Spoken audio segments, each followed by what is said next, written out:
पिछले 2 दिन में हिंदी क्षेत्र भक्ति आंदोलन के बारे में भी और तुलसीदास के बारे में विशेष रूप से बातचीत हुई। उसमें बहुत सारी बातें उठी हैं, कुछ उनके बारे में भी कहना चाहता हूँ। तो इस तरह बहुत सारा कुछ है जिसके बारे में मैं रिस्पॉन्स करना चाहता हूँ, जिससे मैं संवाद करना चाहता हूँ और उसको संबोधित करना चाहता हूँ इन सभी विषयों और प्रसंगों को।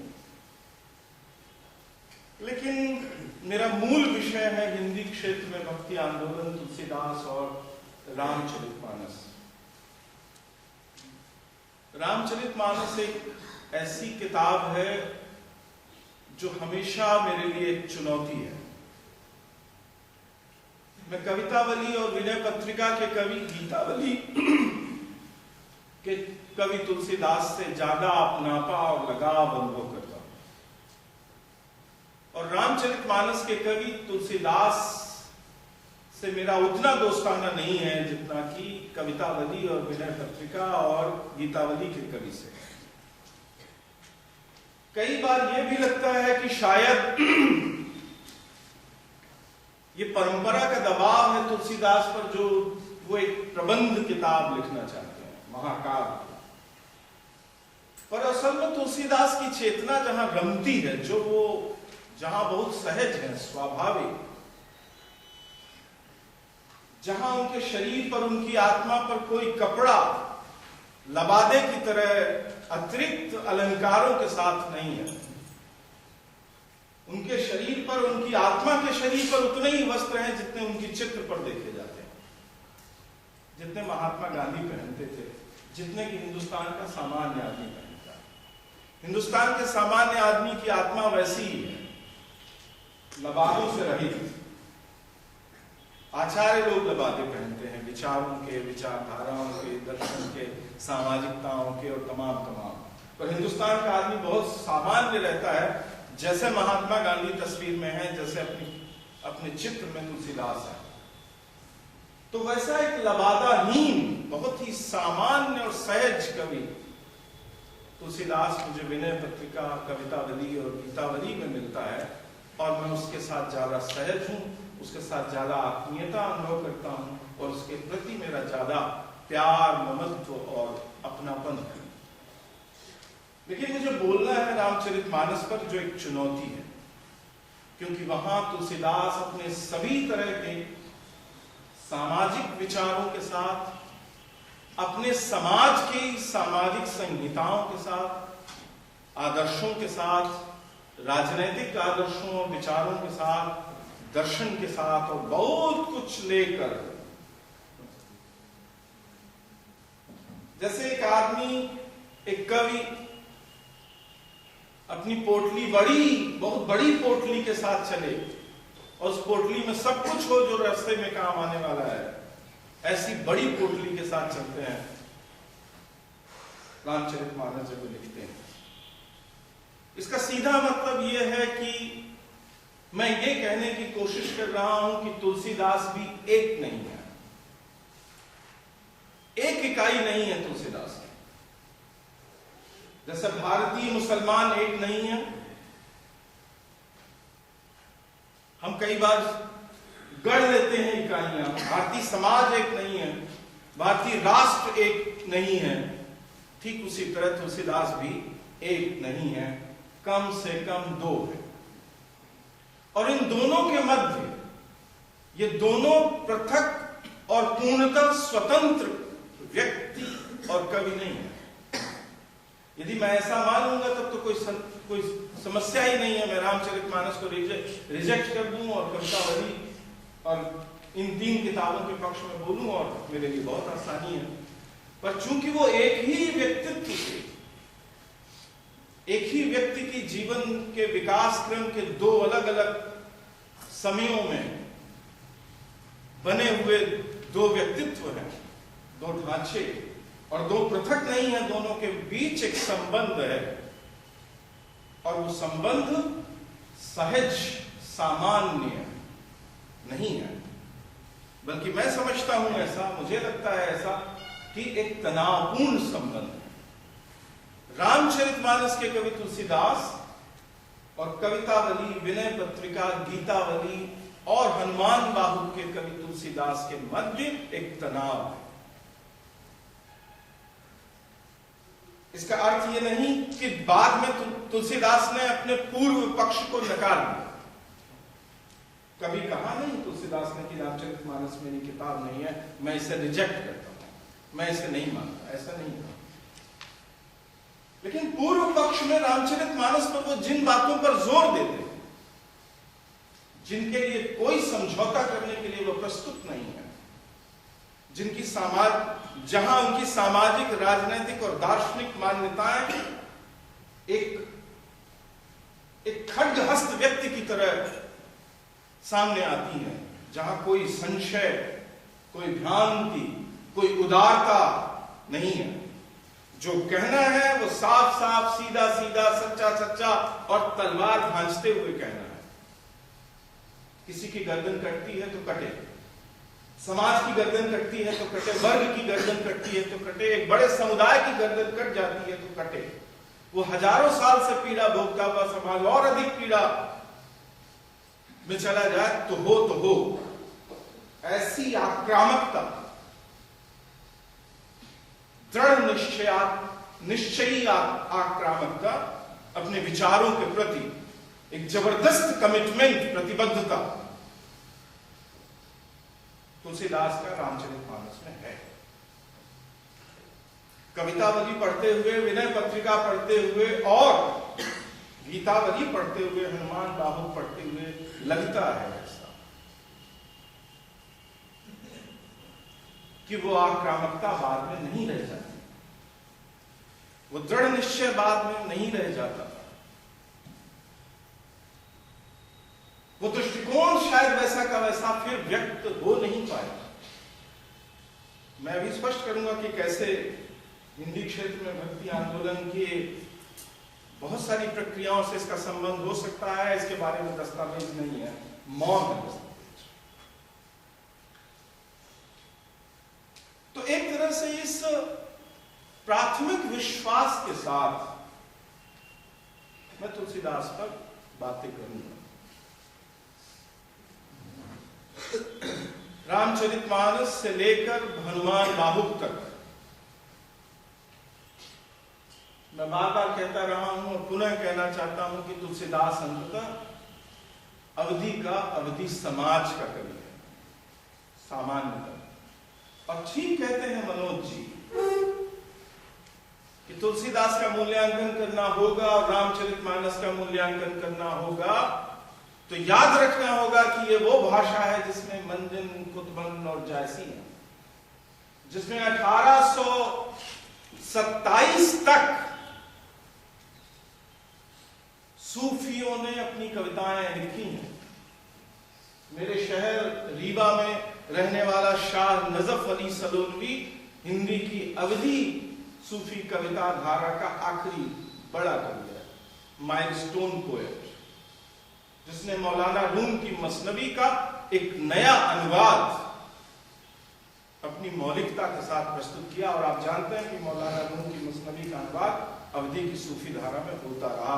नूर मोहम्मद ने किया और लोगों ने किया, बहुत सारी पोथियां नागरी प्रचारणी सभा में दीमक खा रही है। और शाह नजफ अली सलोनवी, ये परंपरा जिस अवधि में हो, उसी अवधि में नूर मोहम्मद की पंक्ति बार बार उद्धृत करते हैं मनोज जी कि ये भाषा मेरी है। ये भाषा का मतलब हिंदी नहीं है। वो कहता है हिंदी, पर वो बोलता तो अवधि में है। लेकिन मैंने हिंदू मार्ग पर कभी पैर नहीं रखा। वे जो दृढ़ता पूर्वक कहते हैं कि हमने हिंदू मार्ग पर पैर नहीं रखा, वे भी अवधि भाषा में उसकी महानतम रचनात्मक कल्पनाओं में शामिल होते हैं। और उसी भाषा में है तुलसीदास। और ये एक ऐसा कवि है तुलसीदास जो रामचरितमानस लिखते हुए कितने ही परंपरा के समर्थन में बातें करता है, लेकिन जो शिल्प विधान, जो क्राफ्ट लेता है, जो संरचना वो आयत्त करता है, वो परंपरा से आई हुई संरचना नहीं है। वो अवधि की अपनी परंपरा है, जिसके निर्माण में शायद उन कवियों का, सूफियों का योगदान है। यदि रामचरितमानस से पहले लिखी गई हैं किताबें, जो कि है ही, तो रामचरितमानस की मूल शिल्प योजना पद्मावत से ग्रहण की गई है, चौपाइयों और दोहों की संरचना।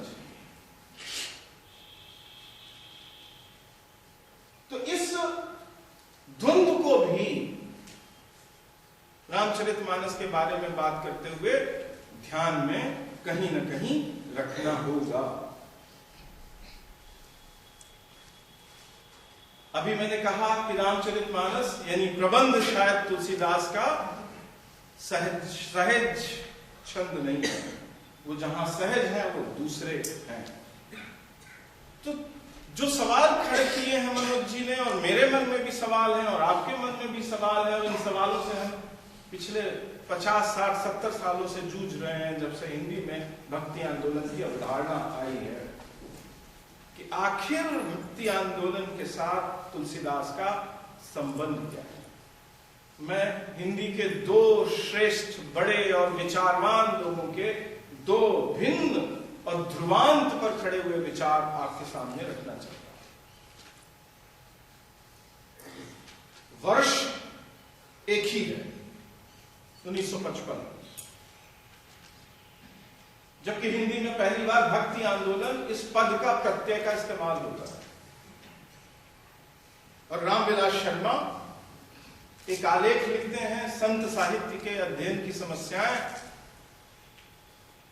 मैं बार बार कहता हूं कि इसका जो प्रारूप हमारे सामने है वो नया है, और कब का है मालूम नहीं, लेकिन जो अब है उसमें वो बात कही गई है। 55 का प्रारूप हमारे पास नहीं है। और दूसरा 1955 का ही लेख है मुक्तिबोध का, मध्यकालीन भक्ति आंदोलन का एक पहलू। तो रामविलास शर्मा कहते हैं कि भक्ति आंदोलन विशुद्धता एक देशज आंदोलन है। कल या परसों के दिन शायद अष्टभुजा जी ने इसे उद्धृत किया था, वाक्य को मैं उद्धृत करता हूं। भक्ति आंदोलन विशुद्ध देशज आंदोलन है। वह सामंती समाज की परिस्थितियों से उत्पन्न हुआ, मूलतः मध्यकालीन समाज व्यवस्था में जनता का सामंत विरोधी सांस्कृतिक आंदोलन था। यह संकल्पना है रामविलास शर्मा। और इसके साथ इसी लेख में और कुछ और लेखों में भी, जो परंपरा का मूल्यांकन नाम की पुस्तक में संकलित है, रामविलास शर्मा कहते हैं कि संपूर्ण भक्ति आंदोलन का श्रेष्ठतम कवि, भारतीय भक्ति आंदोलन का श्रेष्ठतम कवि तुलसीदास है। इसी लेख में ऐसा उन्होंने संत साहित्य के अध्ययन की समस्याएं लेख में उन्होंने कहा है। मुझ पर भरोसा कर लीजिए, तो इस लेख में नहीं होगा तो किसी और लेख में होगा, लेकिन ऐसी ही बात उन्होंने कही है, जिसमें उन्होंने ये स्थापना की है और दावा किया है कि समूचे भक्ति आंदोलन का जो भारतीय है उसका श्रेष्ठतम कवि तुलसीदास है। एक मान्यता यह है। रामविलास शर्मा बहुत ही स्पष्ट रूप से मान्यता प्राप्त मार्क्सवादी चिंतक और प्रगतिशील आलोचक है। दूसरा जो विचार है, जो दूसरा ध्रुवांत है, वो गजानन माधव मुक्तिबोध का है और 55 का ही है। और मैं दो उदाहरण प्रस्तुत करूंगा। एक ही लेख से दो अलग अलग जगह से उदाहरण है। मेरे मन में बार बार यह प्रश्न उठता है कि कबीर और निर्गुण पंथ के अन्य कवि तथा दक्षिण के कुछ महाराष्ट्रीय संत तुलसीदास जी की अपेक्षा अधिक आधुनिक क्यों लगते हैं। ये इस लेख की शुरुआत है। और उसके बाद मुक्तिबोध कहते हैं, बहुत ही लंबा तर्क है उनका, और अंततः उनकी स्थापना है, उत्तर भारतीय कृष्ण भक्ति वाले कवि उच्च वंशीय थे। मैं बड़ा पैराग्राफ पढ़ूंगा ताकि पूरे को थोड़ा आपके सामने रख सकूं। और निर्गुण मत से उनका सीधा संघर्ष भी था। इस बात को मैं इसलिए कहना चाहता हूं कि हिंदी क्षेत्र में भक्ति आंदोलन में इस निर्गुण सगुण विवाद की और संघर्ष की बहुत प्रमुख भूमिका है। ये नंददास वगैरह कृष्ण भक्तिवादी संतों की निर्गुण मत विरोधी भावना स्पष्ट ही है, और ये सब लोग उच्च कुलोद्भव थे। यद्यपि उत्तर भारतीय कृष्ण भक्ति वाले कवि उच्च वंशीय थे और निर्गुण मत से उनका सीधा संघर्ष भी था, किंतु हिंदू समाज के मूलाधार यानी वर्णाश्रम धर्म के विरोधियों के जातिवाद विरोधी विचारों पर सीधी चोट नहीं की, किंतु उत्तर भारतीय भक्ति आंदोलन पर उनका प्रभाव निर्णायक रहा। एक बार भक्ति आंदोलन में ब्राह्मणों का प्रभाव जम जाने पर वर्णाश्रम धर्म की पुनर्विजय की घोषणा में कोई देर नहीं थी। ये घोषणा तुलसीदास जी ने की थी, और स्पष्ट ही है कि वर्णाश्रम धर्म के विजय की घोषणा कवितावली विनय पत्रिका में नहीं की गई, क्योंकि इस बात को संबोधित नहीं किया गया है वहां। ये वर्णाश्रम धर्म के विजय की घोषणा रामचरित मानस में की गई। विप्रधेनु सुर संत हित लीन मनुज अवतार। कल प्रोफेसर अवधेश प्रधान भक्ति के धर्म के बहुत ही उच्चतम आदर्शों की बात कर रहे थे। होनी ही चाहिए, मैं समर्थक हूं उनका, लेकिन धर्म शब्द के उच्चारण से जो दो भिन्न भिन्न तरह के अर्थ निकलते हैं, जब खड्ग चलाना हो तो धर्म का एक अर्थ, और जब गले मिलाना हो तो धर्म का दूसरा अर्थ, ये दो अलग अलग अर्थों वाला ये जो दो मुहा खड्ग अस्त्र है धर्म, तो एक मुंह तो बहुत अच्छा है जो फूल ही पहनाता है, हमेशा फूल ही बोलता है, हमेशा उसके हृदय में अनंत जगह है दूसरों के लिए, लेकिन एक धर्म का यह भी है कि वो खड्ग चलाता है। राहुल साहब कात्यायन एक पैरोडी किया करते थे इकबाल के तराने की एक पंक्ति की, मजहब नहीं सिखाता आपस में बैर करना। तो राहुल शंकराचार्य कहते थे मजहब ही है सिखाता आपस में बैर करना। दुनिया की सबसे ज्यादा लड़ाइयां नरसंहार और पूरे के पूरे समाजों को खत्म कर देने, ज्ञान परंपरा को खत्म कर देने की जो आक्रामक हिंसक प्रेरणा है,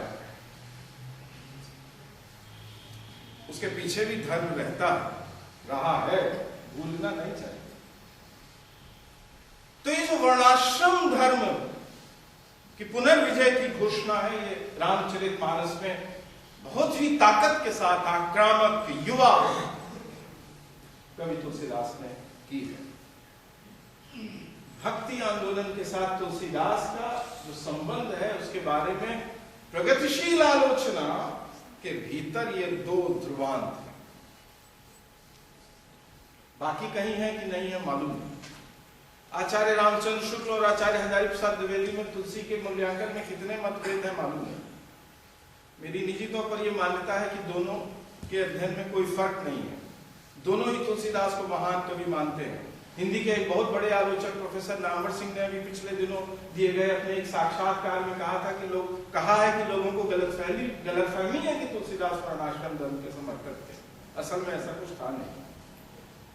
80 वर्ष पार करने के बाद उम्र के साथ साथ कुछ ज्ञान बदल जाता है, और ज्ञान को समझने की जो एजेंसीज हैं वो भी बदलने लगती हैं, और जिनमें दूसरी परंपरा की खोज लिखने वाले प्रोफेसर नामवर सिंह एक साक्षात्कार में ये कहने से चूकते नहीं कि वर्णाश्रम धर्म को नहीं मानते थे बाबा तुलसीदास।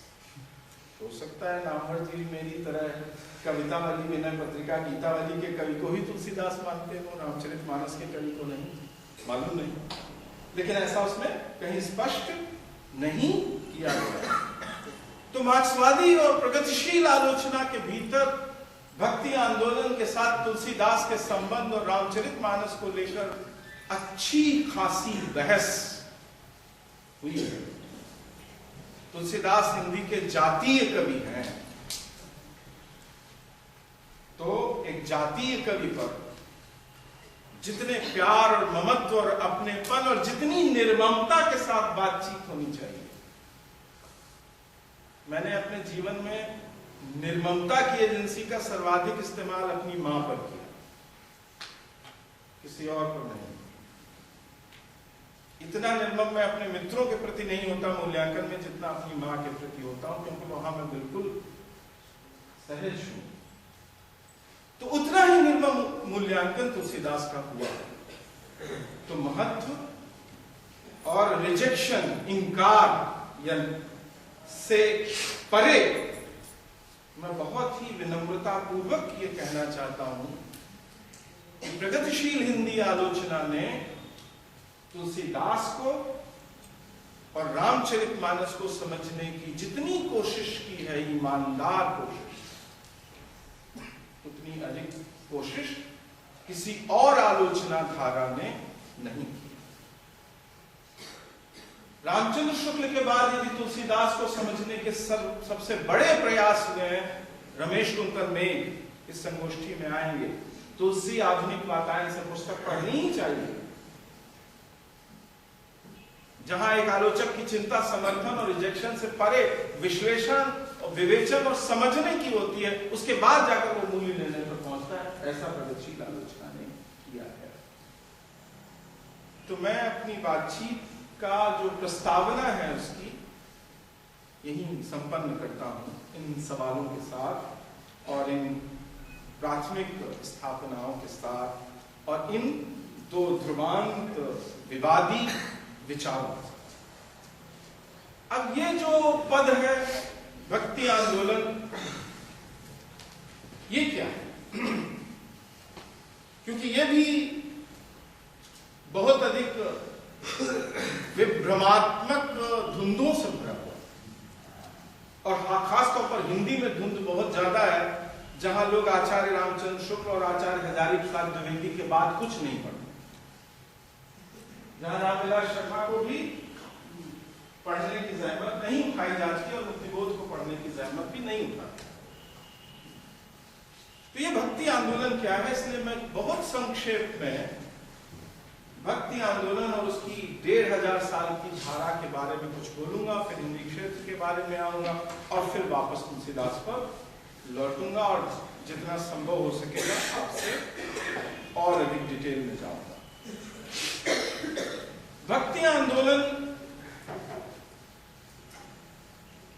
के बारे में बिल्कुल सुनिश्चित मान्यता है, इतिहासकारों, आलोचकों, अध्येताओं में एक मत है, पुराने और नए, आधुनिक पूर्व और आधुनिक अध्येताओं दोनों में परंपरा में एक सहमति है कि भक्ति आंदोलन की शुरुआत दक्षिण में होती है।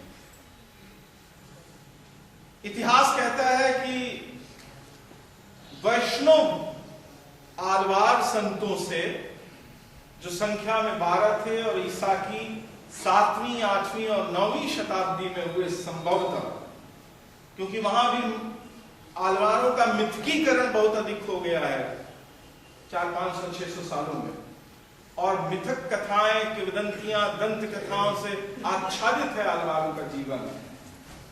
लेकिन मोटे तौर पर इतिहासकार प्रायः मोटे तौर पर जो मान्यता करते हैं 6वीं, 7वीं, 8वीं और 9वीं शताब्दी आलवारों की है, और 9वीं शताब्दी के उत्तरार्ध में उनके कवि 12 कवियों की वाणियों का संकलन नालियार प्रबंधम, जिसे हम दिव्य प्रबंधम के नाम से जानते हैं, होता है।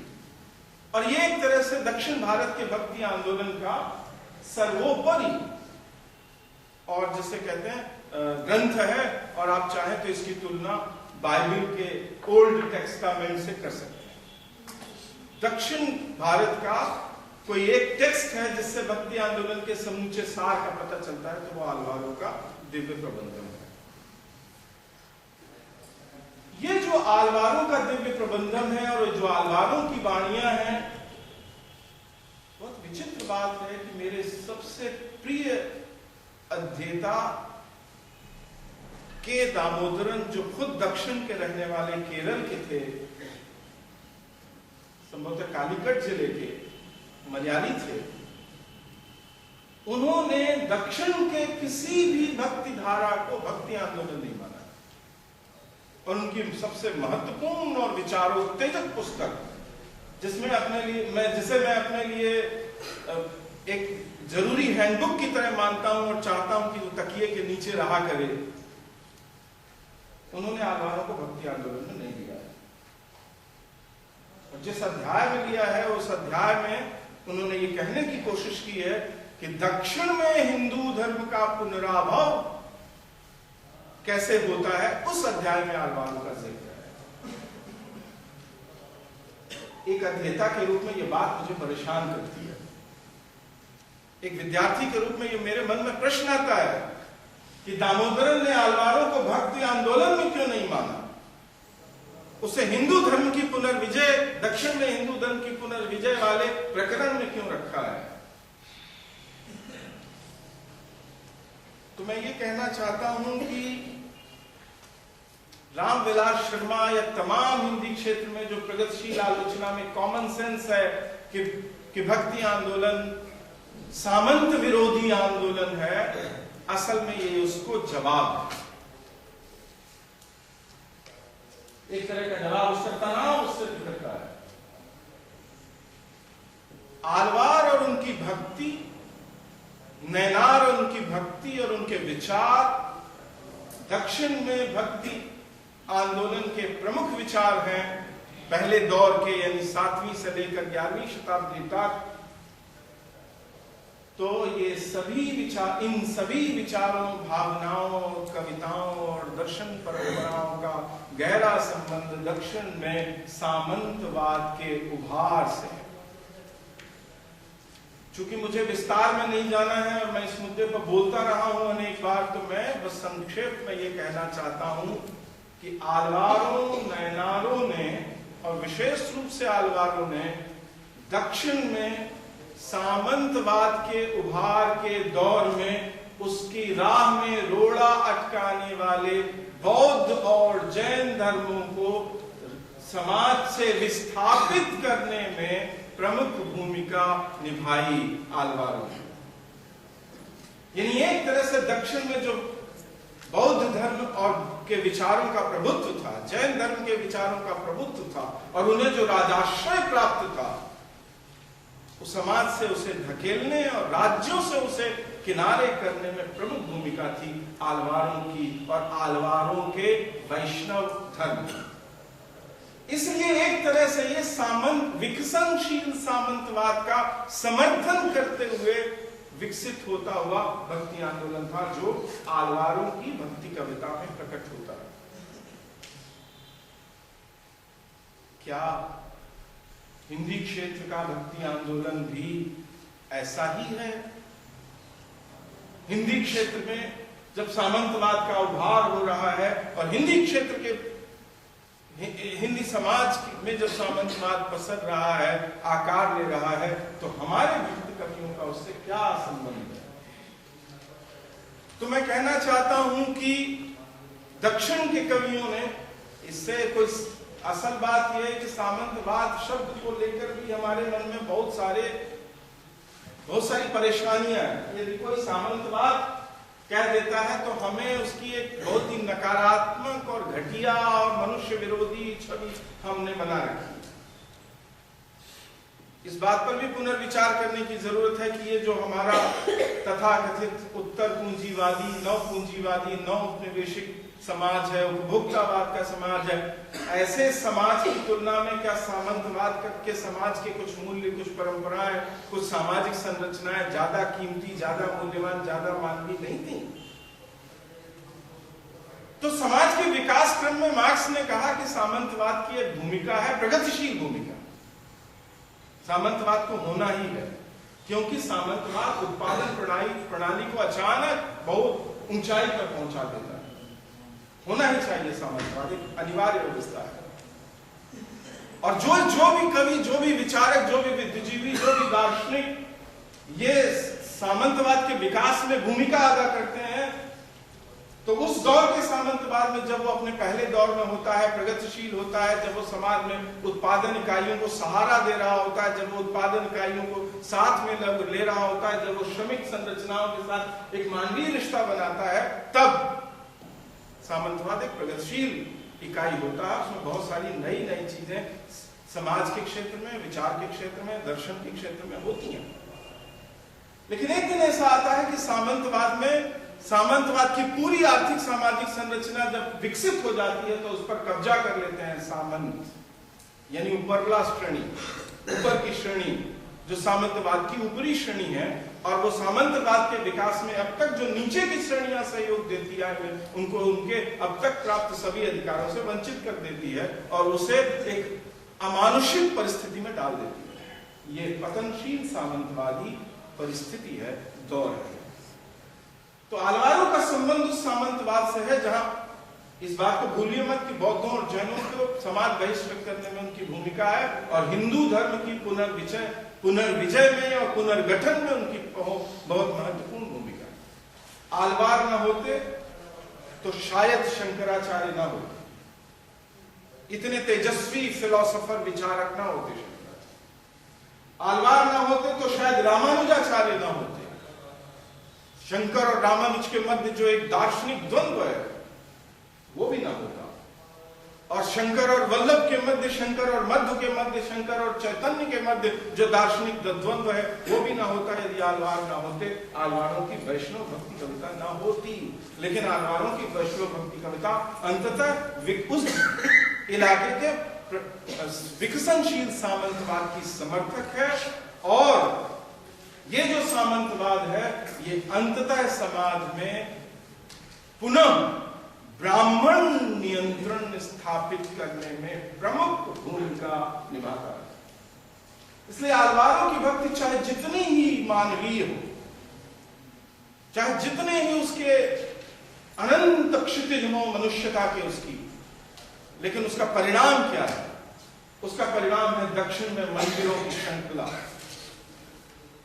वैदिक हिंदू मंदिर नहीं मानते थे, उन्हें मंदिरों पर भरोसा नहीं था। ये जो मंदिरों की विराट श्रृंखला आप देखते हैं, और इस समय धर्म में सबसे केंद्रीय भूमिका है उनकी, वह सब कुछ आलवारों और आलवारों के वैष्णव भक्ति आंदोलन की उपज है। और प्रत्येक आलवार किसी न किसी मंदिर से संबद्ध है। अंडाल गोदा और उनके पालक पिता दोनों मंदिर से संबंध है सभी। तो ब्राह्मणों का प्रभुत्व, मंदिरों का प्रभुत्व, और मंदिर में भक्त तो रहेगा नहीं, नियंत्रण किसका होगा? ब्राह्मण का होगा। और ब्राह्मण का नियंत्रण मतलब उसी पुरातन वैदिक धर्म और के अनुयायी और उसके सबसे बड़े रक्षक, उद्घोषक और व्याख्याकार ब्राह्मण का नियंत्रण। इसलिए दक्षिण में भक्ति आंदोलन में, कविता पे कोई बात नहीं कर रहा हूं, कृष्ण की कविता भी है और राम की कविता है, आलवारों के साथ उसका यह संबंध है। लेकिन उत्तर में यह नहीं हुआ, क्योंकि उत्तर में आते आते सामंतवाद वैसा नहीं रह गया था जैसा दक्षिण में था, और सामंतवाद एक नई परिस्थिति से जूझ रहा था। सामंतवाद में बहुत विश्रंखलन हो गया था 11वीं 12वीं 13वीं शताब्दी में। डूबने टूटने को था कि अचानक परिदृश्य पर मध्य एशिया से आने वाले, जिन्हें आप मुसलमान कहते हैं, इस्लाम को मानने वाले लोग आए, लोधी आए और ये आए और वो आए और मुगल आए, और उत्तर भारत का सामंतवाद एक छत्ते के नीचे फिर पुनर्गठित हो गया। ये जो ऊपरी तौर पर जो पुनर्गठित हो गया मुगलों और लोधियों और तमाम शासकों के जमाने में सामंतवाद ऊपरी तौर पर, लेकिन नीचे नीचे के स्तर पर इतिहासकार कहते हैं, खासतौर पर मार्क्सवादी इतिहासकार कहते हैं कि सामंतवाद का टूटना जारी रहा। व्यापारिक श्रेणियां तीव्र गति से विकसित हो रही थी, शिल्पी तीव्र गति से विकसित हो रहे थे, और बहुत सारी जातियां जो वर्णाश्रम से जुड़ी हुई थी, वे सारी की सारी जातियां परंपरागत पेशों से और कृषि व्यवस्था से मुक्त हो रही थी। नगरीकरण में तेजी आई थी, मुद्रा का विकास हो रहा था और मुद्राएं अनिवार्य हो गई थी। तो नीचे के स्तर पर, जमीनी स्तर पर सामंतवाद के विखंडन की प्रक्रिया चालू थी, और हिंदी क्षेत्र में भक्ति आंदोलन के कवि और विचारकों का गहरा संबंध इससे है। हिंदी क्षेत्र के भक्ति आंदोलन में दो समाजों से कवि आते हैं। एक वे जो शिल्पी हैं, यानी जिन्हें मोटे मोटे तौर पर शूद्र वर्ण व्यवस्था में शूद्र या उनके समतुल्य मानना चाहिए, पेशेवर जातियां, कामगर जातियां, शिल्पी जातियां,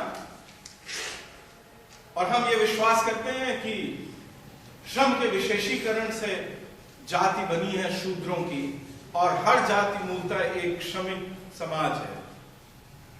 बढ़ई है, लोहार है, ये है, वो है, एक विशेष काम करने वाले लोग हैं, और स्पेशलाइज्ड लेबर जो है, स्किल्ड लेबर है, उसकी जाति है, उससे जाति बनी है, और ये इससे आते हैं कवि। तो एक जुलाहा है, एक चमड़े का काम करने वाली जाति से वाबस्ता एक आदमी है, एक दुनिया है, एक कोई और काम करने वाली जाति से आया है एक आदमी, एक छोटी श्रेणी का व्यापारी है, और इत्यादि इत्यादि। ये समाज से आते हैं। और दूसरे उस समाज से आते हैं कवि जो सामंतवाद की रीढ़ होता है, यानी कृषक समाज, किसानों का समाज। तो तुलसीदास का संबंध किसानों से है, सूरदास का संबंध किसानों से है, नंददास का संबंध किसानों से है, और ढेर बहुत सारे भक्त कवियों का, उत्तर भारत के भक्त कवियों का संबंध किसानों से है। थोड़ा बहुत कमी बेसी हो सकती है संख्या में इधर उधर, लेकिन मोटे तौर पर ये दो चेतनाओं के बीच में द्वंद्व है। जो शिल्पी हैं वे स्वतंत्र हैं, स्वतंत्र हो रहे हैं, उनके अंदर आत्मविश्वास है, एक नया नया आत्मविश्वास, जिसके कारण वे नई तरह की टेक्नोलॉजी अपनाते हैं, नगरीकरण में शामिल होते हैं, जाति पेशों को छोड़ते हैं या अपनाते हैं, तो भी वो जो पर्चा व्यवस्था है उससे मुक्त हो जाते हैं, और एक स्वतंत्र शिल्पी के रूप में काम करना शुरू करते हैं, और मुद्रा, सामान बेचते हैं और मुद्रा कमाते हैं। कबीरा खड़ा बाजार में, पर्चा नहीं है वो, किसान के घर जाके कपड़ा देकर और साल में एक बार ले आया ना जाए, नहीं है, बाजार में खड़ा है। बाजार में जाएगा, जो कपड़ा खरीदेगा वो उससे मुद्रा लेगा, तो मुद्रा है उसके पास, जो कि बहुत ही शक्ति का प्रतीक है। तो ये जो समाज है, इसका भक्ति, इसका रोल, इसकी भूमिका अलग है, और जो कृषक समाज है उसकी भूमिका अलग है। और मैं एक मोटा सरलीकरण करना चाहता हूं, आप इस पर विवाद कीजिएगा जरूर, कि जो किसान हैं वो सगुण भक्ति पद्धतियों के साथ है, और जो शिल्पी हैं, बुनकर हैं, मछोले, छोटे व्यापारी हैं, वो निर्गुणियों के साथ है। इसमें सबसे विचित्र स्थिति आंकने की है, जिस पर अध्ययन किया जाना चाहिए कि सूफियों की क्या स्थिति है, सूफियों के अनुयायी किधर की होती। तो यदि आप थोड़ा बहुत भी उत्तर भारत में मुस्लिम समाज के बारे में जानते हैं, तो आप जानते हैं कि ज्यादातर जो मुसलमान समाज है उनका संबंध शिल्पी जातियों से रहा है, इसलिए उन्हें भी मोटे तौर पर उधर ही मानना चाहिए। तो जो शिल्पी हैं वो या तो सूफी आंदोलन के साथ हैं या निर्गुण आंदोलन के साथ हैं, और इसीलिए उन दोनों में बहुत आवागमन है विचारों का, भावनाओं का, काव्य रूपों का, दार्शनिक प्रपत्तियों का, निष्पत्तियों का और सामाजिक विचार, बहुत आवाजाही। कबीर कई बार लगता है कि एक सूफी है। अली सरदार जाफरी ने कबीर बानी संपादित करते करते लगभग ऐसी बात कहने की कोशिश की है कि कबीर एक निर्गुण नहीं है बल्कि वो एक सूफी है। दोनों में बहुत नजदीकी है। और जो किसान है वे सगुण विचार के साथ है, सगुण भक्ति के साथ है, और वैष्णव सगुण आंदोलन के साथ। तो उत्तर क्षेत्र में सामंतवाद टूट रहा है और जो उसे तोड़ने वाली शक्तियां हैं उनका प्रतिबिंबन बहुतायत में करते हैं निर्गुण और सूफी कवि, और जो उसको समर्थक बनाए रखने वाली या उसके दबाव में जो समाज है, कृषकों का समाज, वो मोटे मोटे तौर पर वैष्णवों के साथ है। ये मैं मोटा सरलीकरण कर रहा हूं। तो तुलसीदास, इसका अर्थ यह हुआ कि आलवार अपने जमाने के सामंतवाद का समर्थन कर रहे थे, उसमें शामिल थे। और उत्तर भारत में उत्तर भारत के सगुण भक्त मोटे तौर पर अपने समय के सामंतवाद का समर्थन कर रहे थे, और उसका विरोध करने वाले लोग वे थे जो भीतर से टूटती हुई सामंती सामाजिक आर्थिक संरचना की उपज थे। यानी शिल्पी थे, बुनकर थे, कामगार थे, पेशेवर लोग थे, जिनके भीतर से एक नया स्वतंत्र समुदाय पैदा होता है। इसका यह अर्थ नहीं कि दो भिन्न और बिल्कुल अलग अलग कवि समाज है, क्योंकि भक्ति आंदोलन का कोई ना कोई बात ऐसी है जो सब में कभी कभी मिल जाती है, क्योंकि सब एक दूसरे से लेते हैं। असल में जो हमारा समाज है, समाज के सबसे निचले और जीवित और सक्रिय जीवंत स्तरों से कविता आती है। कविता का संबंध बने हुए विचार सरणियों से नहीं होता। कविता आती है निचले, जहां जीवन ज्यादा स्वतंत्र और मुक्त होता है, और भक्ति कविता के साथ भी ऐसा है। इसलिए वो जो निचले स्तर का सामाजिक जीवन है, जो गांव का सामाजिक जीवन है, जिसमें किसान भी हैं और शिल्पी भी हैं, और जो सीमांत नगर का सामाजिक जीवन है, उसमें मतभेद होने के बावजूद एक एकता और आवाजाही है जीवन में एक दूसरे के। इसलिए एक दूसरे से नितांत विच्छिन्न और दो टुकड़ा समाज नहीं है। इसलिए दो टुकड़ा कविता भी नहीं है, इसको इधर कर दो और इसको इधर कर दो। सूक्ष्म निगाह से देखने पर ही ये बातें पता चलती हैं। तो कुछ मोटी बातें जो सभी तरह के भक्ति संप्रदायों पर और सभी तरह की भक्ति कविता पर मिलती हैं, जो सामान्य प्रेरणाएं हैं, जिसके कारण ही हम उन्हें सबको एक छत्ते के नीचे ले आने पर मजबूर हैं। वरना इरफान हबीब ने तो आज से 4 दशक पहले इस बात की प्रस्तावना कर दी थी कि कबीर को और रैदास को और नानक को और दादू को भक्ति आंदोलन में ना माना जाए।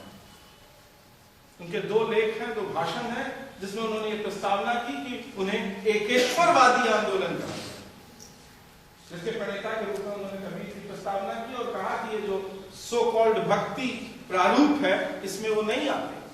और हमें भी लगता है कि रामचंद्र शुक्ल जब कबीर को भक्त कहते हैं और भक्ति की वो प्रेम और श्रद्धा के योग को भक्ति कहते हैं, और धर्म की रसात्मक अनुभूति भक्ति है, तो थोड़ी समस्या होती है। कबीर के साथ, नानक के साथ, रैदास के साथ और कवियों के साथ, सूफियों के साथ समस्या होती है। लेकिन कुछ बातें ऐसी हैं जो सब में कमोबेश मिलती हैं, इसीलिए हम उन्हें भक्ति आंदोलन कहते हैं इस पूरे को, जिसमें आपस में मत वैभिन्न है, विचार वैभिन्न है, दर्शन वैभिन्न है, बहुत गहरी कश्मकश है, सगुण निर्गुण विवाद जैसा हिंसक विवाद भी है तो हिंदी क्षेत्र में, लेकिन इसके बावजूद कुछ बातें सब में मिल जाती। जैसे मैं बस मोटे तौर पर कुछ बातें गिना रहा हूं। भक्ति आंदोलन आचार्य रामचंद्र शुक्ल ने इसकी बहुत ही तैयारी पूर्ण स्थापना की है हिंदी में, और आचार्य रामचंद्र शुक्ल से लेकर प्रोफेसर अवधेश प्रधान तक वो चली आती है कि भक्ति का संबंध धर्म से है, भक्ति अंततः धर्म है। आप आचार्य रामचंद्र शुक्ल का लेख पढ़िए, उनके योग्यतम शिष्यों में से एक विश्वनाथ प्रसाद मिश्र ने जो पुस्तक बनाई है सूरदास पर, उसमें पहला ही लेख है भक्ति का विकास। बहुत ही गरिमामय लेख है और बहुत ही तैयारी के साथ लिखा गया है। उसमें स्थापना आचार्य रामचंद्र शुक्ल की भक्ति अंततः धर्म है।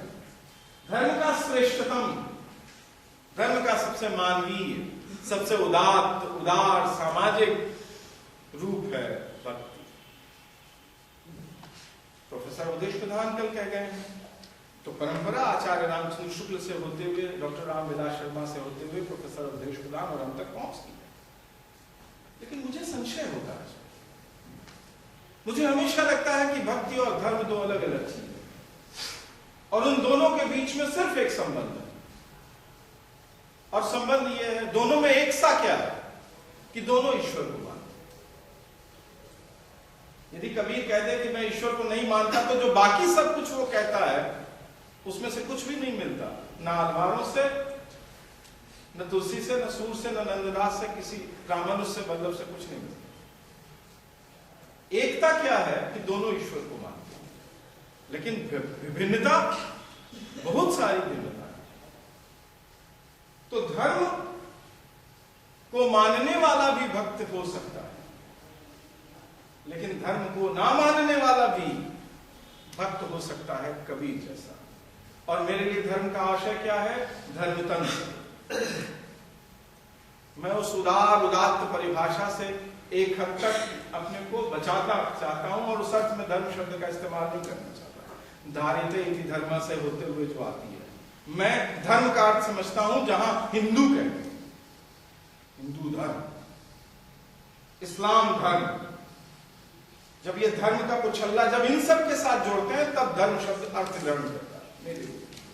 हिंदू धर्म, इस्लाम धर्म, सिख धर्म, ईसाई धर्म, यहूदी धर्म, पारसी धर्म और बौद्ध धर्म, जैन धर्म, तब है वो धर्म। इसके अलावा जो धर्म के अर्थ हैं, पितृधर्म, राजधर्म, शिक्षक धर्म, पत्नी धर्म, पति धर्म, सेवक धर्म, स्वामी धर्म, अब तो ये अर्थ नहीं चलता। यदि चलाएंगे और ओवरलैपिंग करेंगे तो गड़बड़ झाला होगा। तो मैं उस गड़बड़ झाले से बचने के लिए कहना चाहता हूं कि धर्मतंत्र कहिए, धर्म संगठन कहिए, संस्थागत धर्म कहिए, इंस्टीट्यूशनलाइज्ड रिलीजन। और भक्ति का इंस्टीट्यूशनलाइज्ड रिलीजन के साथ सहज और अनुगमन का संबंध नहीं है। आलवारों का होगा,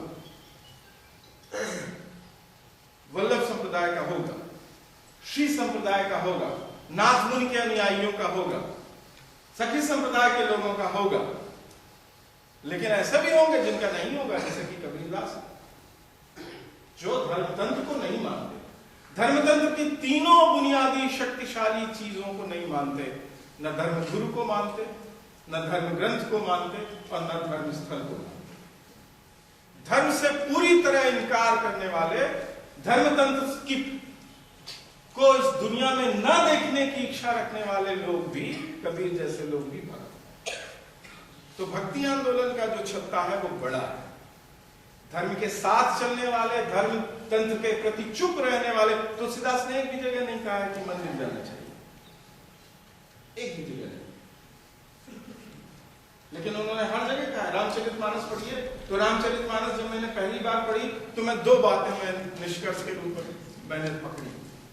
पहली बात तो यह कि बाबा तुलसीदास बहुत भावुक आदमी है, इसलिए हर दूसरे तीसरे पेज पर उनका कोई ना कोई पात्र भावुक हो जाता है और उसकी शरीर पुलकित हो जाता है और उसकी आंखों से अश्रुधारा बहने लगती है।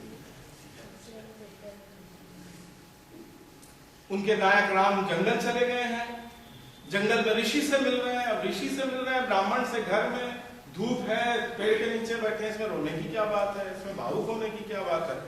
और अत्रि मुनि महाराज भाषण दे रहे हैं, कुछ बोल रहे हैं और भावुक हो गए, उनकी आंसू अत्यंत भावुक है। कोई ना कोई चीज इसके पीछे कारण होगा। और आचार्य रामचंद्र शुक्ल ने अपनी छोटी सी पतली सी किताबिया में, जो आज भी चुनौती है, एक इतना बड़ा अध्याय लिखा है तुलसी की भावुकता। ठीक है, तुलसी के समूचे कवित्व का जो प्राण तत्व है वो उसकी उनकी भावुकता है। इमोशनल है, जिसके प्रति हो जाए। शबरी के प्रति हो गए तो कोई नहीं शबरी से बड़ा, निषाद के प्रति हो गए तो कोई नहीं निषाद से बड़ा, मंदोदरी के प्रति हो गए, जिसके प्रति हो गए, जिसके प्रति भाव आ गया वो उसका दर्जा ऊंचा होता है। एक शुद्ध निष्कलुष भावुकता है तुलसीदास की, कोई संदेह नहीं। और दूसरा, ये भावुकता कवितावली में नहीं है, विनय पत्रिका में नहीं है, गीतावली में है। तो दूसरी चीज, रामचरितमानस पहली बार पढ़ते हुए मैंने क्या अनुभव किया कि तुलसीदास के राम, तुलसीदास की महत्ता और लोकप्रियता के बहुत सारे कारण हैं। मुझे लोकप्रियता पर गहरा संदेह है, मैं व्यक्त करता रहा हूं। मेरे मन में एक विचार है कि तुलसीदास की लोकप्रियता मूलतः आधुनिक समाज की औपनिवेशिक समाज, औपनिवेशिक हिंदी समाज की लोकप्रियता। अवधि क्षेत्र से बाहर तुलसीदास का प्रसार औपनिवेशीकरण के दौर में हुआ।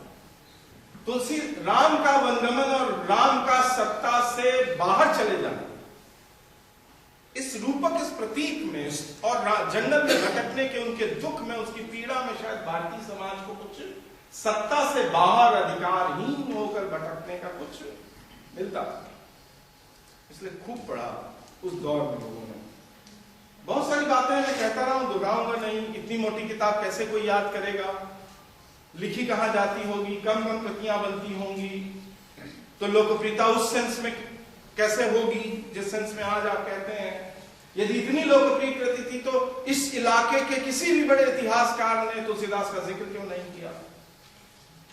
अकबर के समकालीन 4 महापुरुष एक साथ एक समय में मौजूद हैं। अकबर, तुलसीदास, गुरु अर्जुन देव और दादू दयाल। और अकबर के 2 समकालीन किसी भी बड़े इतिहासकार ने बाबा का जिक्र नहीं किया।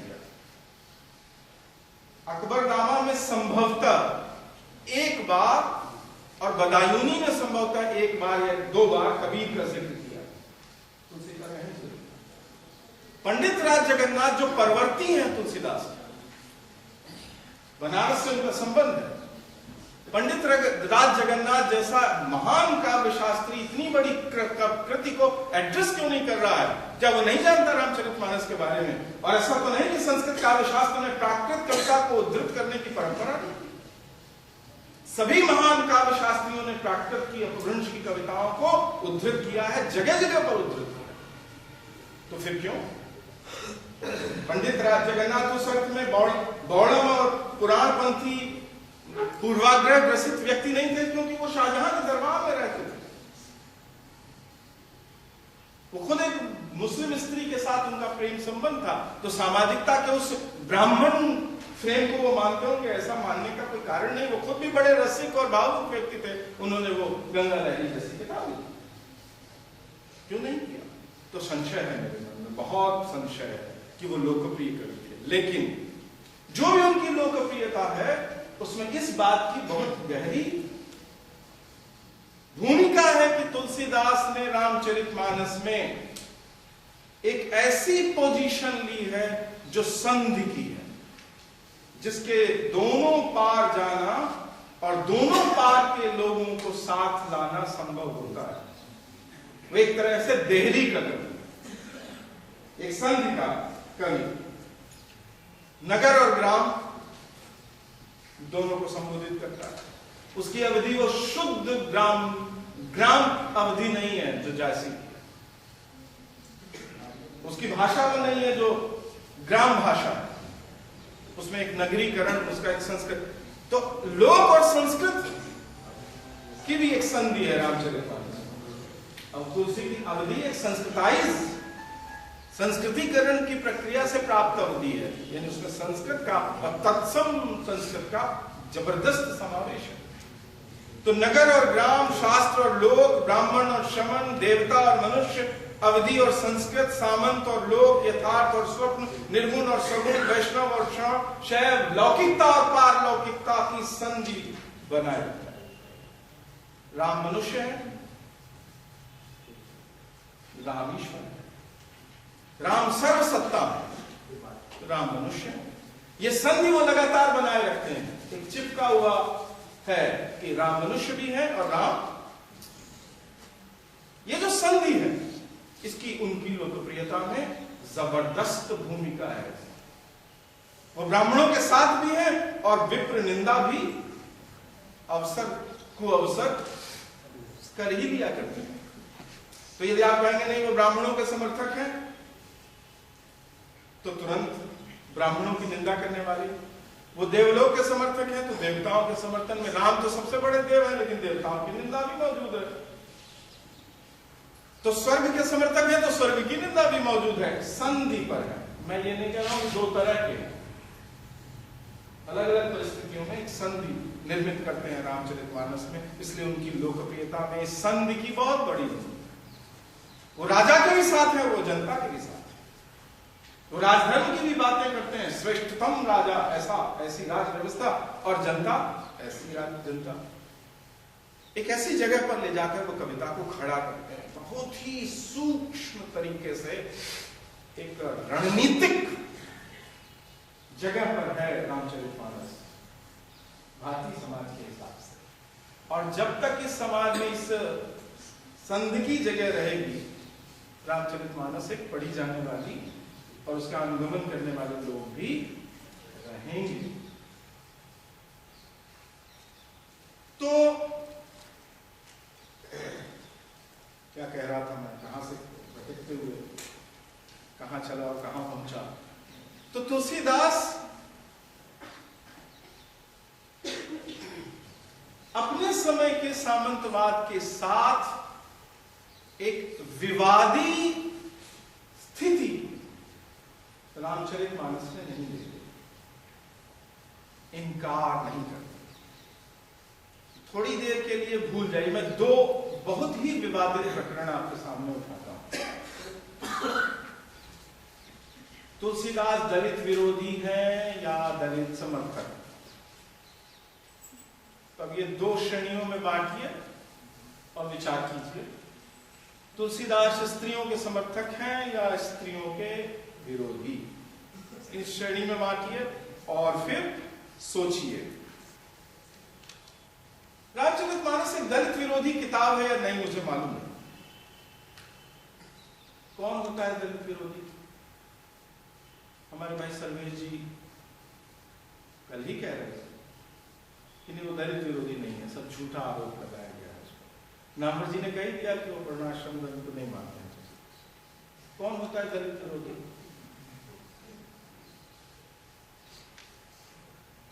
मैं कहना चाहता हूं कि समाज में वर्णाश्रम व्यवस्था को बनाए रखने के पक्षधर लोग शूद्र विरोधी यानी दलित विरोधी,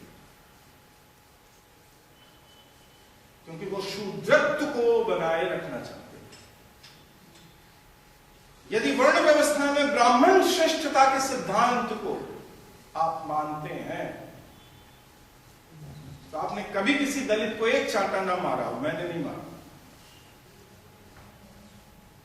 मेरी कोई भूमिका नहीं वर्ण व्यवस्था बनाने में, मैंने नहीं फैलाई वर्ण व्यवस्था। लेकिन यदि ब्राह्मण श्रेष्ठता के सिद्धांत को मैं जीवन में एक सेकंड के लिए मानता हूं तो मैं पुख्ता तरीके से दलित विरोधी हूं, क्योंकि ब्राह्मण श्रेष्ठता का सिद्धांत दलित विरोधी सिद्धांत है, क्योंकि वो समाज में एक बड़ी आबादी को शूद्र बनाए रखा। शूद्र यानी आप कहेंगे कि नहीं, हम चौथे नंबर का नागरिक नहीं मानते शूद्र को, सब घुमा, जो करना है आपको कर लीजिए। मैंने उद्धृत की थी अभी पंक्ति, विप्रधेनु सुर संत हित, शूद्र हित नहीं, शबरी हित नहीं, निषाद हित नहीं। क्यों कहा? तुलसीदास चुप भी तो रह सकते थे, लेकिन उन्होंने कहा, और सबसे पहले कहा विप्र। और अभी तुरंत लोग कहेंगे कि विप्र का मतलब ये है, तो जितने लोग उस मतलब को मानते हैं उतने ही रहे विप्र, बाकी सब छोड़ दे लिखना ब्राह्मण। ये जो घालमेल है, झूठ, आडंबर नहीं चलेगा। और यदि चलेगा तो मानिए कि आप वर्णाश्रम को, ब्राह्मण श्रेष्ठता को मानते हैं और आप दलित विरोधी हैं। तुलसीदास ने स्त्रियों के विरोध में बातें लिखी या नहीं लिखी, भूल जाइए इस बात। कल प्रोफेसर अवधेश प्रधान ने कहा कि उन्होंने महान चरित्रों की रचना की। सिर्फ उतने ही चरित्र स्त्रियों के महान हैं जो राम के जीवन से सीधे जुड़े हुए हैं। और तुलसीदास की हिम्मत है कि वो राम के जीवन के, उनके खुद के जीवन में आने वाली किसी स्त्री के प्रति अवमानना का भाव रख लें। किसी कवि में हिम्मत है कि कौशल्या के प्रति, सुमित्रा के प्रति, कैकेयी के प्रति, चाहे जितना ही जो कुछ भी हो, उसको नीचा दिखा दें? नहीं। तो ये तर्क तो नहीं चलेगा। सामान्य स्त्री के लिए उन्होंने क्या कहा है, इससे जांचा जाएगा। तो उन्होंने स्त्री के विरोध में क्या कहा और स्त्री के समर्थन में क्या कहा, यह सवाल नहीं है। भूल जाइए उन सारे विचारों को, वाक्यों को जो यूनिवर्सल स्टेटमेंट की तरह दिए गए हैं, जितने भी उद्धृत किए जाते हैं। आप बिल्कुल साफ और सीधी बात यह है कि तुलसीदास की रामचरितमानस अपनी समूची संरचना में पितृसत्ता समर्थक संरचना है, और वो पितृसत्ता समर्थक संरचना के हिमायती हैं। प्रेम करती है सीता, कामना करती है राम की। जिस सामंती समाज में, जो इतना गिरा हुआ पतनशील सामंती समाज हो, जहां स्त्री को प्रेम की अनुमति ना हो, उस समाज में तो लगेगा कि कोई क्रांतिकारी बात है, जैसा रामविलास शर्मा ने कहा। पर एक ऐसा सामंती समाज भी है जहां स्त्री को प्रेम करने की अनुमति है, जहां चंद्रवरदाई की स्त्रियां प्रेम करती हैं, संयोगिता प्रेम करती है पृथ्वीराज को, वो भी सामंती समाज है, ध्यान रखिए। जायसी का रतन सेन, उसकी पद्मावती प्रेम करती है रतन सेन को, वो भी सामंती समाज है। तो प्रेम करने का अधिकार हमेशा, सामंतवाद में भी स्त्री को प्रेम करने का अधिकार मिलता है, लेकिन वो प्रेम अंततः पितृसत्तात्मक व्यवस्था में परिणत होता है या समता मूलक व्यवस्था में, यह सवाल है। प्रेम करती है तो सीता, कामना करती है राम की, अच्छे लगे हैं राम, भागे हैं मन को, बहुत कुछ कहा है। अद्भुत प्रसंग है, और जो मैंने कहा तुलसी की भावुकता, जीवन को इतनी गहराई और नजदीकी से देखने, और उसे, सीता को नहीं देखा तुलसीदास,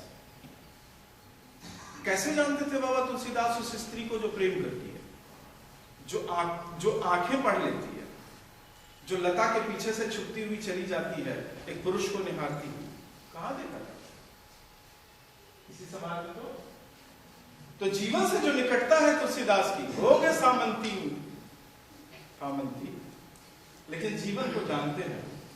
सीता मुग्ध है राम को, और ऐसा नहीं कि राम नहीं है, राम भी है, और अपने सारे लिहाज, संकोच, मर्यादा के बावजूद अंततः दोनों कह देते हैं।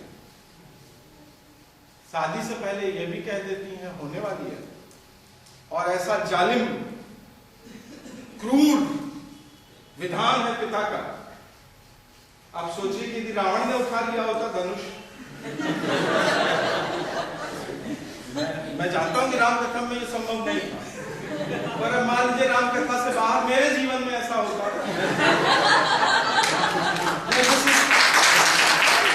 मैं जिस स्त्री से प्रेम करता था, विवाह करना चाहता था, उस स्त्री के पिता ने कहा होता, और मैं उस स्वयंवर में जाता और एक बहुत ताकतवर आदमी उठा लेता, और मेरे पक्ष में लड़ने वाले देवता और पृथ्वी से चिपकाए रखने वाली पृथ्वी ने पूरी शक्ति लगाकर चिपका लिया धनुष को। ना होता तो सीता को जाना पड़ता ना रावण के साथ। ऐसा क्रूर विधा पिता की चलेगी। इसलिए मैं एक उदाहरण नहीं दे रहा हूं, जितनी देर आप मुझे समय देंगे मैं हर प्रसंग उठाकर बताऊंगा कि यह पितृसत्तात्मक है। यहां पुरुष की श्रेष्ठता और उसकी ताकत चलती है, उससे उसके नियंत्रण में है सारा का सारा समाज। स्त्रियों को जगह है, बोल सकती हैं अपनी। पितृसत्तात्मक समाज में भी सभी स्त्रियां चुप्पी नहीं होती। आपको यदि गलत फहमी है तो जरा भारतीय समाज में घूम फिर, लेकिन अंततः पितृसत्तात्मक। तो तुलसीदास ने कह दिया, सीता ने कहा सहेलियों से, और राम किससे कहे? तो लक्ष्मण से कहा। बहुत ही सुंदर है, बहुत ही प्रिय है, और मेरे जैसा आदमी तो मुग्ध है। सीता देखना चाहती है राम को, वो उस पर छोड़िए अभी। तो क्या कहा राम ने? राम ने कहा लक्ष्मण से, भाई से, क्योंकि कोई नहीं है, पुरुष कैसे कहे। और वो जो मैं कह रहा था परसों के रोज की इंद्रियता, सहज पुनीत मोर मन, मेरा मन सहज ही पवित्र है। लेकिन पवित्र है तो प्रेम करूंगा तो पवित्र नहीं हो जाएगा, लेकिन क्षुभित, सहज पुनीत मोर मन क्षोभा, क्षुभित हो गया है, हिल गया है। क्षुभित का अर्थ वही हिंदी फिल्म वाला, मेरा दिल हिल गया है, वो गानों वालों में आप सुनते हैं। और ये दोनों के प्रति प्रेम बिल्कुल प्रथम दृष्टि, रूप आकर्षण और एक दूसरे का स्मरण, और रात में सोए हैं तो एक दूसरे के ध्यान ही कर रहे हैं, ये सब हो गया। और दोनों विवाह भी करना चाहते हैं। और विवाह करने के क्रम में सीता क्या सोचती है? यहां है तुलसीदास। सीता सोचती है कि मुझे इनकी दासी होने का अवसर मिले। तो प्रेम प्रेम करके भी अंत में क्या बनना है? पति की दासी बनना है। अब खूब गाली दीजिए कबीर को, तुलसी को, लेकिन भूलिए मत क्रांतिकारी मीरा को, जिसने कहा कि तुम्हारे घर में चाकर रहूंगी, मुंभाने चाकर राखो जी। इसलिए सीमा तुलसी की नहीं है, कबीर की नहीं है, बाकी सबकी नहीं है, और पद्मावत में भी है। सब है, सब में है ये सीमा, और मीरा में है ये सीमा कि वो भी अंततः कृष्ण की चाकर ही बनना चाहती है, दासी। और सीता क्या होना चाहती है? दासी। और जैसे ही सीता के मन में ये भाव आता है, तुलसीदास लहा लो, तो ब्राह्मणवाद या ब्राह्मण श्रेष्ठता, ब्राह्मण धर्म का जितना अधिक पैरोकार कोई बड़ा से बड़ा कवि हो सकता है, जिससे जितने तर्क लगाकर उसका समर्थन किया जा सकता है, तुलसीदास ने किया है।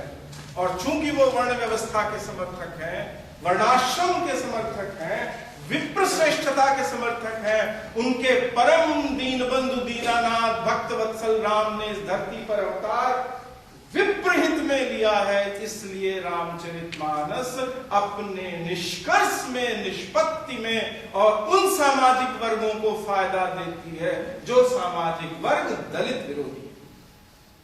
चूंकि रामचरितमानस अंततः पितृसत्ता समर्थक किताब है, इसलिए स्त्रियों का महान उदात्त वर्णन करने के बावजूद भी अंततः वो स्त्री विरोधी सामाजिक वर्गों को फायदा पहुंचाने वाली किताब है। इसलिए तुलसीदास अपने समय के सामंतवाद को कोई चुनौती पेश नहीं करते। उनके समय के पतनशील सामंतवाद को कोई चुनौती पेश नहीं करते।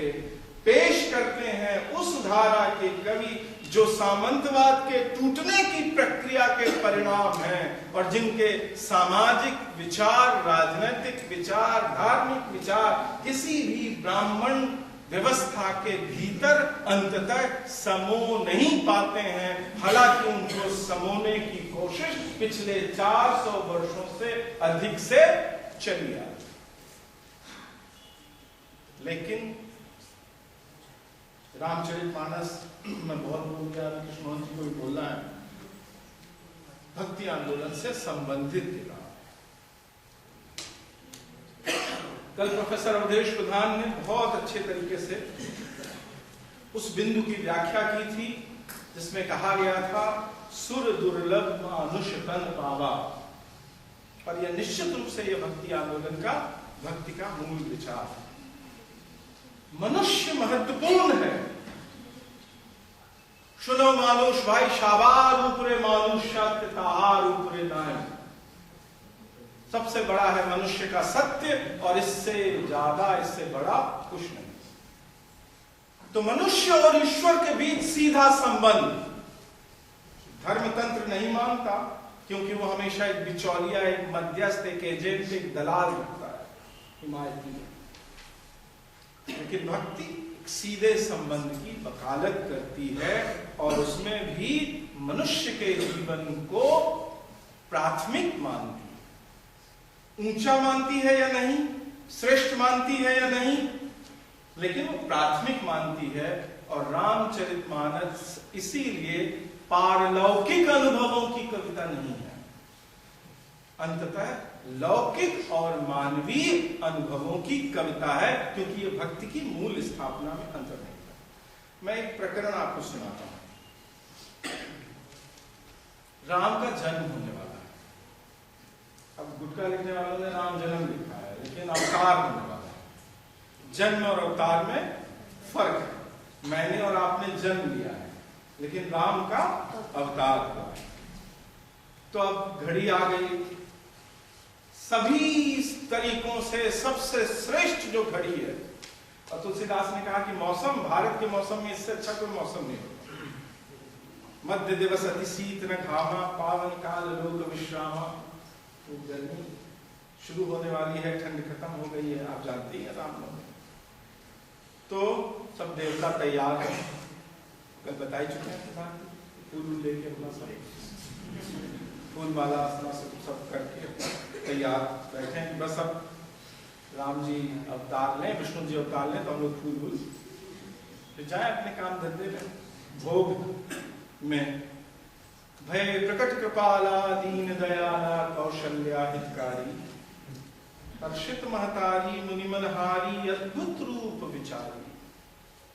लोचन अभिरामा तन घनश्यामा निज आयुध बुधचारी, भूषण बनमाला नयन विशाला शोभा सिंधु खरारी। विष्णु नारायण अपने संपूर्ण रूप में सामने है। भय प्रकट कृपाला, कृपाला है, लेकिन वो सारा विष्णु का रूप प्रकट हो गया, सामने मौजूद है। कौशल्या खड़ी, कई दुई कर जोरी, कौशल्या कह रही है, अस्तुति तोरी कही विधि करो अनंता, माया गुण ज्ञानातीत अमाना वेद पुराण घनंता, करुणा सुख सागर सर्वगुण आगर, जय गावती गावई श्रुति संता, सो मम हित लागी जन अनुरागी, भयो प्रकट एकंता।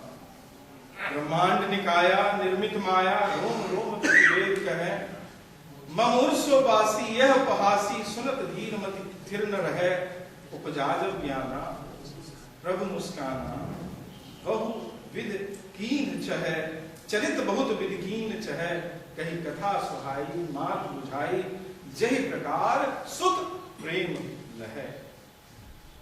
सारा विष्णु रूप लेकर उपस्थित है नारायण, और कौशल्या भी इस रूप में जुड़ी हुई है। लेकिन कहा उन्होंने कि मन में भाव है उनके, ऐसे को बेटा कैसे मानो। कई दुई कर जोरी स्तुति तेरी कहीं भी नहीं करो, मैं तो स्तुति कर सकती हूँ उस रूप में। सब कुछ जो भाषा है वो कह रही है कि प्रणाम कर सकती हूँ, झुक सकती हूँ और सब कुछ कर सकती हूँ। अंतर्निहित क्या है, बेटा कैसे मानो। तो समझ लिया, उपजा यह ज्ञान, उपजा जब ज्ञान, प्रभु मुस्काना, मुस्कुरा दिए, बात समझ में आई। चरित बहुत विध कीन कहे, और फिर अंत में माता पुनि बोली सोमति डोली, तजहु तात यह रूपा। की जय शिशु लीला, अति प्रिय शीला, यह सुख परम अनूपा। ये तुमको देख रही हूं तो ये तो महान है, लेकिन इसको रूप को तज दोगे और शिशु लीला करोगे तो यह सुख परम अनूपा। तुम्हारी मां बन जाऊंगी तो मेरे शिशु रूप में देखूंगी तो यह सुख परम अनूप होगा। ईश्वर परम सत्ता, परम शक्तिमान, विष्णु नारायण हरि, सुनी वचन सुजाना, रोदन ठाना।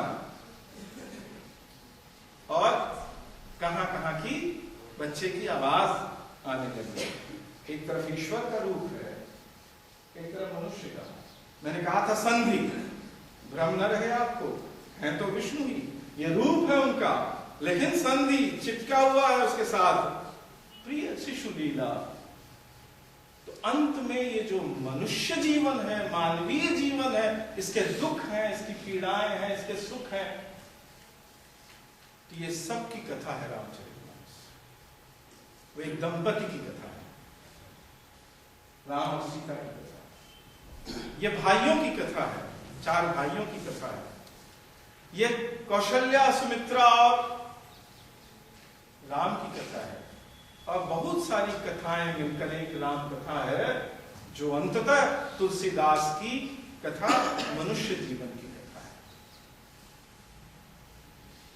तुलसीदास के सामाजिक विचार, उनके राजनैतिक विचार, एक हद तक उनके दार्शनिक विचार, अंततः भारतीय सामंतवाद के समर्थक और उनके पक्ष में खड़े हैं। लेकिन उनकी कवि की चेतना उससे बार बार मुक्त होने की कोशिश करती है और उस सहज जीवन को व्यक्त करने की कोशिश करती है, जो सहज जीवन इन तमाम सामाजिक जड़ताओं के बावजूद नीचे स्तर पर चलता है। तो तुलसीदास एक बड़े कवि हैं, महान कवि, और मुझे भी इसमें कोई संदेह नहीं, रामचंद्र शुक्ल की तरह मुझे भी संदेह नहीं है, और रामविलास शर्मा की तरह भी संदेह नहीं है, और प्रोफेसर देश प्रधान की भी तरह संदेह नहीं कि तुलसीदास एक महान कवि है। लेकिन ये सब प्रश्न भी उनके सामने मौजूद हैं, उनकी कविता को पढ़ते हुए मौजूद हैं। बहुत सारी बातें हैं जो और भी की जा सकती हैं जिनके बारे में चर्चा की गुंजाइश है। बहुत सारी बातें कही गई हैं रामचरितमानस के बारे में, उन्हें भी उद्धृत करके बातचीत को फिर और इलाके में ले जाया जा सकता है। लेकिन मोटे तौर पर अभी फिलहाल मुझे यही कहना है, अभी फिलहाल मेरे यही विचार है। 10 साल पहले ये नहीं थे, और 10 मिनट बाद कृष्णमोहन जी के बोलने के बाद यही रहें, ये भी जरूरी नहीं है। फिलहाल यही है। धन्यवाद।